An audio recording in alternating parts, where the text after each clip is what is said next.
ที่ว่าพี่น้องมาจากอากันโซตื่นเต้นหน้าแจ่ม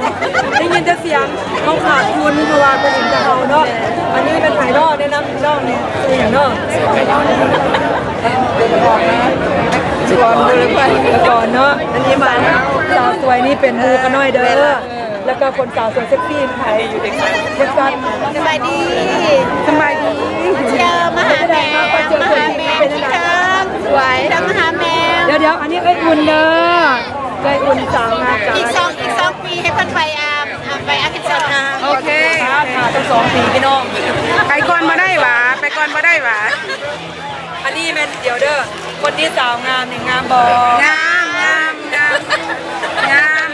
สู้เพิ่นก็งามนี่แหละ ตัวจริงแล้วเป็นยังไง งาม อันนี้เป็นตัวแทนครับสวยเนาะไม่ได้ออกทีวีกินยอดบอลเต็มที่ได้เบิ่งชอบ